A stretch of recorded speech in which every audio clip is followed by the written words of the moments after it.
What's up? How you guys doing? Welcome to Alotta Heads podcast. I am your host, Christina Faith, and this is A brilliant dummy.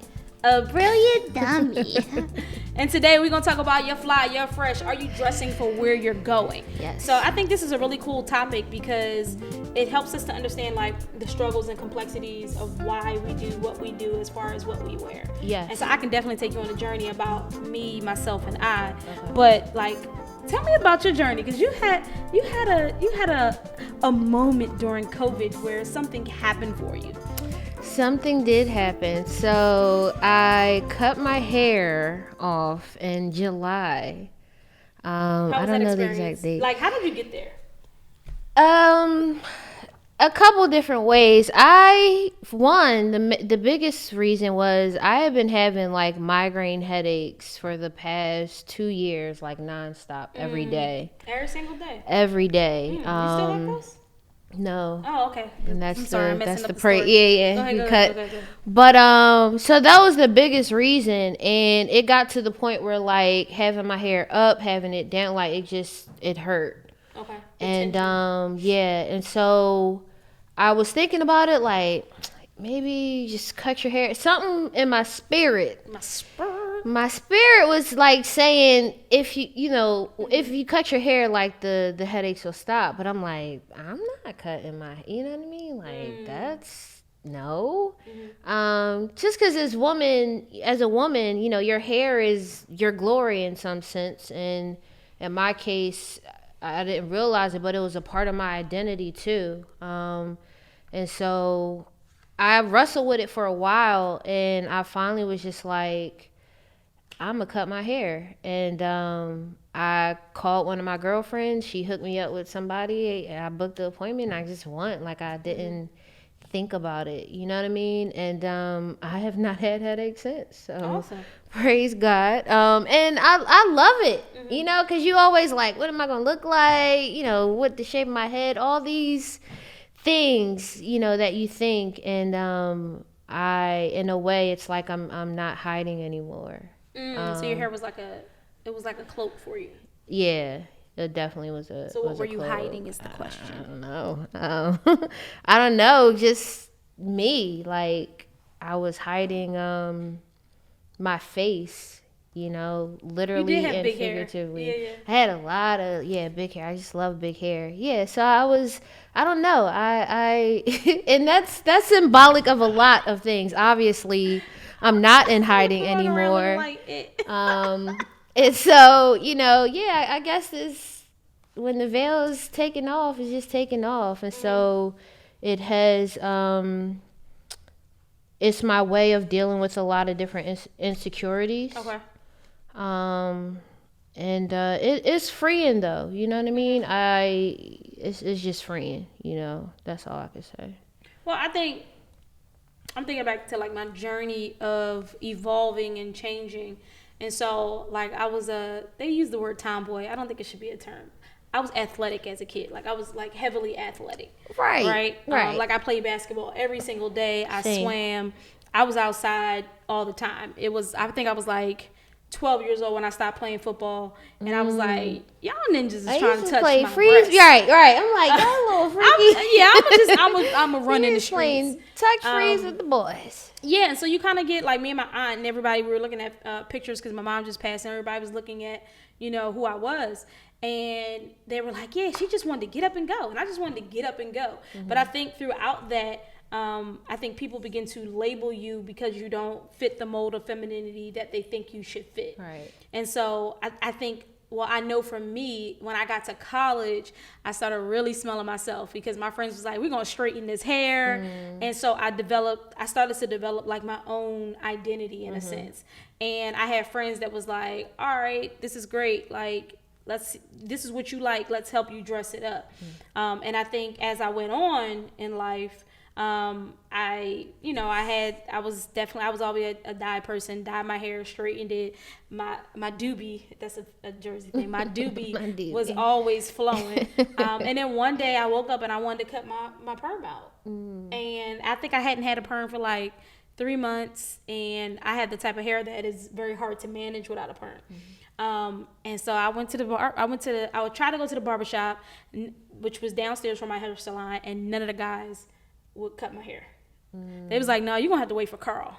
And so I was like, ugh, y'all just can't do this so I can go to work. So I called out of work and I was like, hey, I'm not coming in today.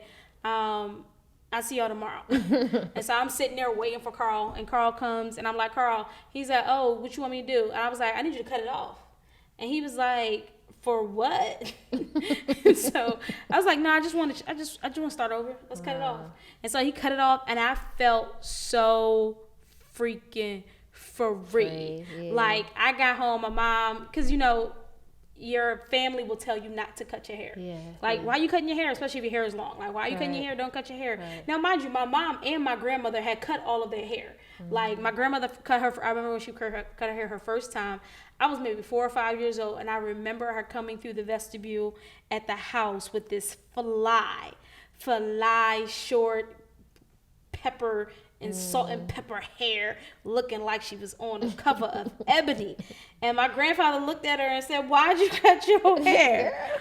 And she was like, because I wanted to. Wow. And I knew what, she was older. So she's like, it's time for me to cut my hair. And I was like, well, I'm 23 years old. I'm cutting my hair. I think I was 23, 24. And it just felt so good. I felt like I was coming out of bondage. Like, cutting that perm out. Like, I was on I have the picture. I'm going to find it one day. I don't know who. I think my mom took the picture. Mm-hmm. And I was, like, twirling on the front lawn because it was just so freeing. She was like, oh, my gosh, you look so good. And I was like, I told you. Yeah. But I think a lot of that, especially in the black community, the length of our hair and our type of hair is linked to femininity. Yeah. Like, my brother has said in the past, like, I don't want a girl. She ain't got, long hair.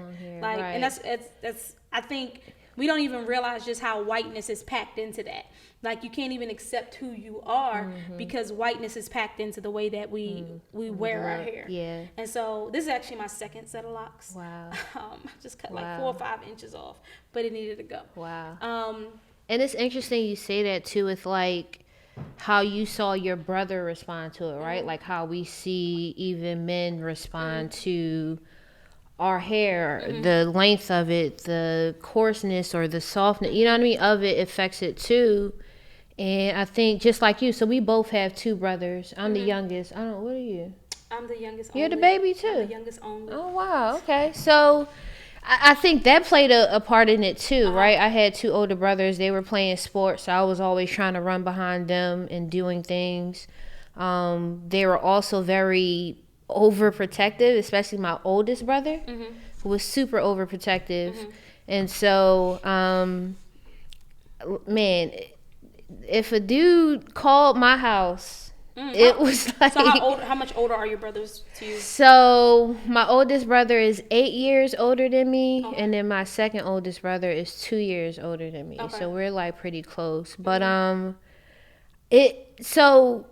my oldest brother was like super, super overprotective. And, it's a common thing within the black community. When I was like 9, 10, 11, people thought I was 16, 17 because I started developing like early hips and all this stuff. Yeah, that's how we do. And so I would always like wear my hair straight and stuff, and I wasn't in like Daisy Dukes, but I wore my size clothes. I wasn't doing that. Sorry. And so I remember vividly one day I was going to the corner store in our neighborhood, and I'm coming out the store, and this guy was like trying to talk to me, and mind you, I was very shy growing up, so I'm like, I'm like telling him, like, I think I was like 10 or 11 at the time. I did just get my hair done, so I was looking sharp, but he was trying to talk to me, and so I'm like trying to tell him like I'm 10, and he thought I was lying to him, and so he just like cussed me out in front of everybody, like, that's why you ugly, I wasn't trying to talk to you, like just went in on me.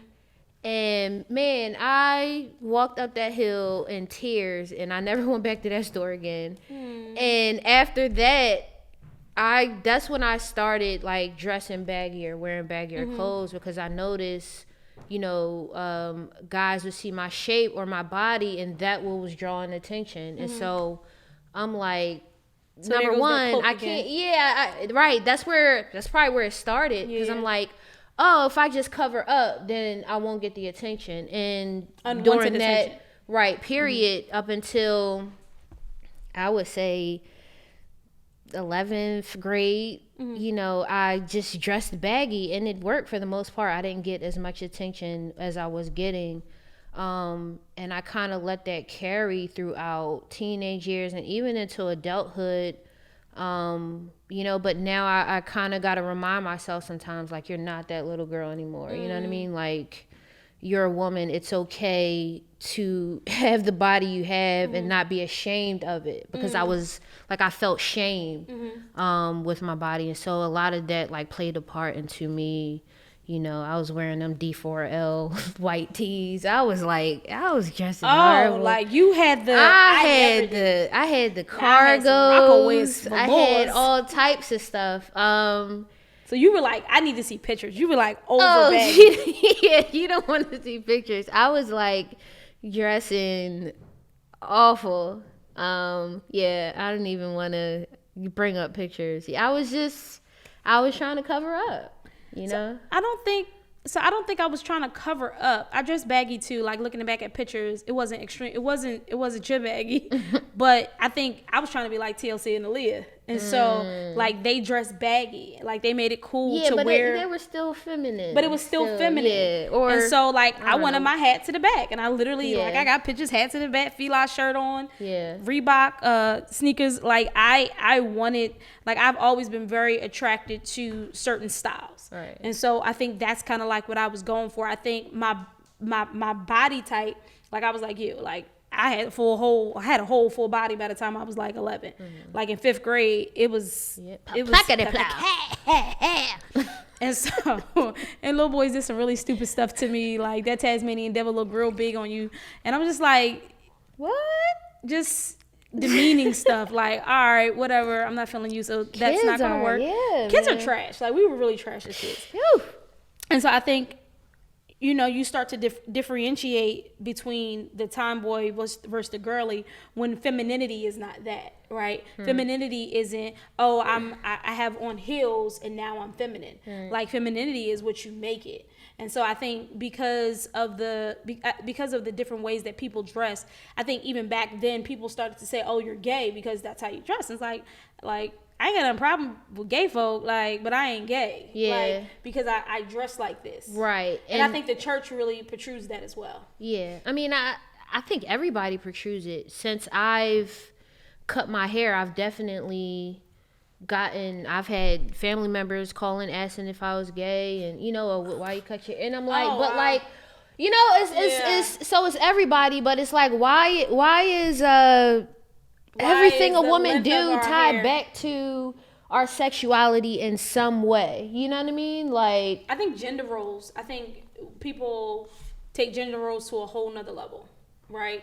So men have short hair. So now if you cut your hair short, you want to be a man. That's literally what people are saying, right, when they say that. And so I think biblically we don't see that, right? Our gender roles, we have to realize, are very baked into the fabric of the society and culture that we're in. And biblically we do see that gender roles do matter as far as how certain things happen, but even in that, it's not you a woman, so you supposed to do this, right? And so how do we not tie everything that we do back to our sexuality and bringing together a role that doesn't necessarily reflect me? So because I got sneakers on, I'm not feminine? Listen, and just to be frank, I wear sneaks or flat shoes because you never know when you got to run from a dog or a fight. And so it's crazy. You do that? Yes. So we'll never see you in heels? Like you ain't rocking no heels? I won't say never. I have wore heels before, probably like once or twice a year. Okay. I will break it out.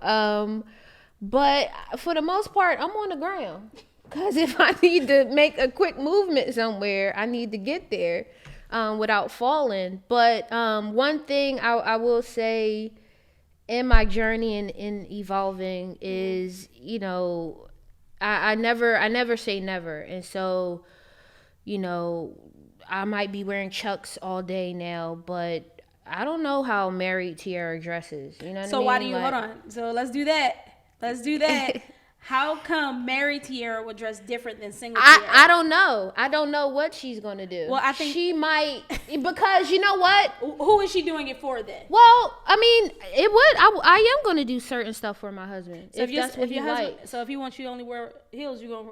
I ain't say that. I ain't get that far. Okay. But she might wear sundresses and heels, like, you know what I mean, like, because I have changed over the years, and so I'm at least going to say, oh, I'm never wearing that, or I'm never doing, you know what I mean? Like, I always thought I would never wear makeup, and, you know, I do those things now. And so I'm not going to say I'm never going to do this. I do think that there will be certain things of my womanhood that God will equip my husband to bring out. Not to, like, invent, but just to cultivate and bring out. Like, I understand I have to do the work of, like, overcoming my own insecurities and wanting to look good for myself, you know what I mean? And so it's not in a sense of, you also like, might get somebody who don't care what you wear. I know some people that they look like they don't care what they wear, and they really don't. And so I think even that is a gender role, an identifying factor that you're putting on a gender that is not necessary. That's a cultural thing. Right. That's because I like you in that, not necessarily because I'm bringing out your womanhood. Yeah. And so I think it will help cultivate womanhood in you, but I think we have to be really careful about how we define womanhood and femininity. Yeah. Because there are men who don't want to date you unless you wear heels. Like, that's a real thing. Yeah. Right. And so I think. Especially because, like, all right, I will wear heels and dresses. Like, in the summertime, I'm a sundress person. Like, what is going on? Alan be like, yeah, summer. No, Alan prefers this style. Like, a dress every once in a while is cool, Amen. But he's like, all right, what you wearing on your feet? And so I think in general, we just have to be very careful about how we are transferring our expectations onto another person. Right? Absolutely. Because if you say he'll bring out the womanhood, maybe the womanhood then is dresses and heels all the time. Right? Because I know some men that is just like that. Like, she got sneakers on, I ain't trying to holler. Right? And so, as we think about expectations and, like, dressing, I think during COVID, I've decided to say, why are you wearing that? All right, let's just redo this whole thing, right? Because in a sense, I know for me, I've hidden behind, I'm just a director, I don't have to do that, right? I don't need to get dressed. But then I started looking at the behind the scenes pictures, and I was like, hold up, that's not gonna work, right? And so I want to dress for where I'm going. So how do you think you've transformed the way that you dressed in the midst of the hair and everything throughout? Oh, a lot. COVID. Like, because we all been home chilling, ordering stuff that we shouldn't be ordering. Right. But even preparing for, like, this show, I've been, like, shopping every week. Like, ridiculous. Because, I don't have to get up every morning and go into an office, even before COVID. So my schedule is all over. If I'm not doing a shoot or something, I'm out running errands. So I'm just with sweats, and I remember one time I had sweats and they would have, like, holes in them. And my nephew, kids are honest. He was like, you need a makeup. Are you going to die alone? And I was like, what? Like, a child said this to me. He was like, you need a makeover. Like, what is going on with you? And you don't realize it because you just like, and then you get, sometimes you get this pride too. You're like, I don't care what I look like. But yeah, like, so I'm much more aware of just my dress, how I present myself. There's a scripture in Ruth 3:3 that I read, and Naomi is basically, she tells Ruth to take off your mourning clothes, as she tells her to go, and they plotting on Boaz, right? Because she plot. That's a whole nother podcast. But in this preparation, right, she tells her to take off her mourning clothes and put your best clothes on, right? Like, clean up, brush your hair, do your hair, you know what I mean? And so I think there is a point of doing things in excellence and not just letting yourself go. And part of that too, one thing my best friend told me is like, when you are feeling good on the inside, that typically is going to exude on the outside. And so I think because I wasn't really sure of myself on the inside, or I had this mindset of like, ain't nobody checking for me, ain't nobody looking, you know what I mean? Let me tell you, my brother said, he said, my brother said this something, and I think women can hear this, and I hope receive it. He said, you're so single focused, you don't even realize that they're looking at you. That's true. Because I was around a whole bunch of men. He was like, you don't need to pay niggas no time. That's true. And I was like, I didn't even know. I also wasn't interested. But right. Our lack of smiling does that too. Not to say that you got to smile at every man that walk by, because you don't. Because black men need to stop telling black women to smile. But we do though, because that's also our guard. Yeah, that's a guard, and a lot of that too is something that we're taught in church, right? With like, let that man, he who finds a man. And so you create these passive women that that don't say nothing, you don't do nothing, you don't smile, you're not friendly, you're not inviting, but you expect somebody to be like, oh, and now some men might go past that wall, but it's like, smile, like act like you want to talk to somebody, or you know what I mean, like, but a lot of it is we put these guards up, we put these walls up, and we just keeping it moving and not focused. I don't need nobody right now focused on me. And that's bull.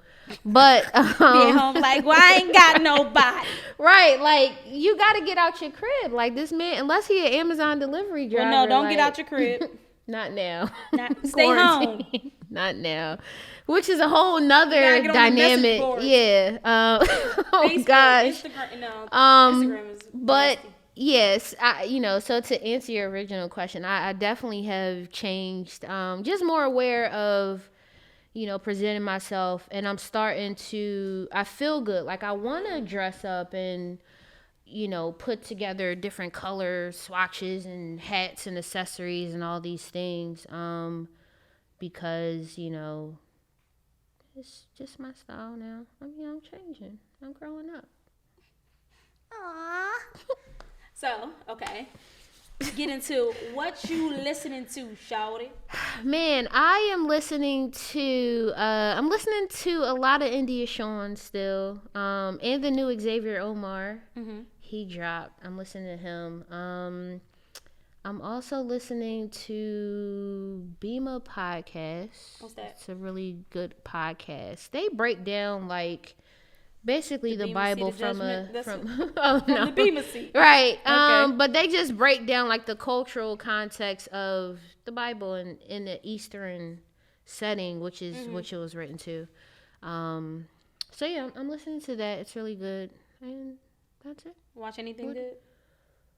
Yes, I just watched Just Mercy. Okay. Just the other day. Just a year behind. When did that come out? Last March. I'm not a movie person, so. And that took me 2 days to watch, because I will like, I fall asleep. It was intense. And then like, I see movies that are like real. I always stop and go back and read the real story, and as I'm watching it, it was a really, really good story. So you just ruin the story for yourself while you're watching it? I like spoilers. All right, cool. I want to know what I'm getting into. Gotcha. What are you listening to? So, Damaged by Her. I think that music video, I was just like, like the camera work. Shout out to the behind the scenes folks on that song. That was dope. Yeah, she's that was doing dope. it. Them camera angles and that was beautiful. I'm listening to Your Favorite Person. Lecrae just put out a deluxe on Restoration. I thought it was really good. Okay. Queen Naja, Misunderstood. The only thing I have a problem about Queen Naja's Misunderstood is that the intro, like I found no lies in the intro. Is this rap or R&B? This is R&B. You don't know who Queen Naja is? You would actually like Queen Naja. Okay. 'Cause you like all I thought you was about to say stuff. Queen Latifah. I was like, whoa. Yo. You would. You probably would be banging new Queen Shout Latifah. out to my Peloton folks. Yes. The Beyonce Peloton Rise, the Beyonce Artist Collection. Oh, so that's where you found her. Who? Nija? No, what? Stop. What's going on? Stop. I just moved into something else. I went from music to exercise. Okay. I'm only shouting out Peloton because they did something that was really cool. They launched an artist collection. So Apple's coming with a fitness answer. Oh, wow. And it's going to be included in your membership. So now you can get like all kinds of Apple stuff all together for one price, as opposed to all these separate charges they have. Wow. And they're adding fitness, and so they're trying to take that over too. Oh, wow. So Peloton said, we're going to go get Beyonce and a whole bunch of other artists. So the first person that they will launch is Beyonce. Okay. And so Beyonce is partnering with them. If you're at a HBCU, I believe you get Peloton, the app, for free. And so that's one of their ways of giving back to the Black community. But they did Tunde, Alex, Allie, and a few other of the Peloton instructors did Beyonce specific rides, yoga, running, and so the entire class is that. And but where the do reason you get these why bikes from? Where? the Peloton is a bike. I don't have a Peloton. I'm not getting money like that. I have a Schwinn with the Peloton app on my iPad. Okay. So the app is $13 a month. Okay. And then I bought a Schwinn, which is like a hack to not spend $3,000 on a bike. And so I ain't got that Peloton money. I got some friends that got that Peloton money. I do not. They getting money. But check out that first ride if you can, even if it's just a trial. Like, I'm serious, and I'm just plugging them because Peloton has really been dope for me during COVID.